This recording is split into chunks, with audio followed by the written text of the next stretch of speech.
Hello to Six Sigma Mania. Safety aspect is so important in project management. We should think about it in each project step, and try to address as much as safety findings as possible. Safety is discipline with a lot of attention last years. Human health and life were never valued at whole human history as it is now. Which is great and wonderful. Safety became a number one priority. And the fastest assessment to have safety under control is 5 points method.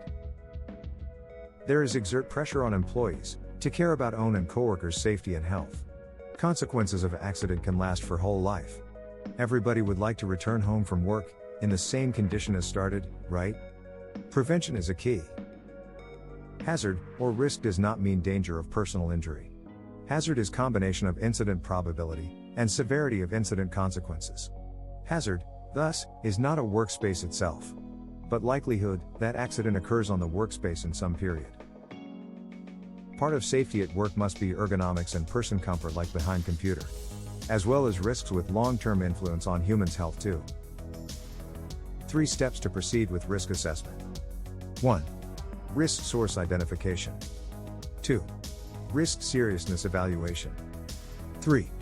Countermeasurements introduction. If not to full risk elimination, so at least for risk reduction. Identify one process to start risk assessment, and evaluate each step in that process. Do not try to solve whole facility at once. Let me show you source identification example on cutting planks. Inhaling sawdust. Eyes injury by chip. Limbs injury during machine cleaning. Slash by saw. No operator at running machine. Painful spine due to not good ergonomics. Painful joints, due to excessive standing. Write down risks under each other and create table. There are 2 criteria in risk seriousness evaluation as mentioned earlier. Incident probability, and consequences severity. Each criteria have 5 categories. Probability categories are: randomly to happen, improbably to happen, probably to happen, very probably to happen, permanently to happen.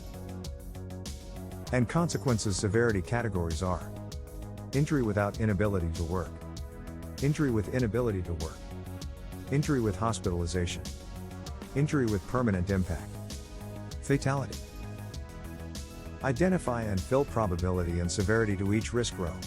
To discover hazard rate, multiply both numbers. The higher number is, the higher risk that accident occurs. That means higher importance for countermeasures. It is time to work on decreasing risks to allowable limits. There is effectiveness of countermeasures shown in this chart. Measure with highest effectiveness would be risk full elimination. The lowest, protective aids usage. Find the right balance between countermeasure and its price. Review hazard rates after taking measures. Number should go down under tolerable limit.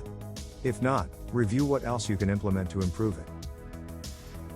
Take a look under the video, where you find a link to my blog. You can download this method template for your usage. Use it, share it. If you find this video helpful, give us a like. We'll be more than happy to have you in our online community, so hit the subscribe button and join Sigma Maniacs. Do not hesitate to post your comments, questions, or themes you are interested in to see on this channel. Thank you.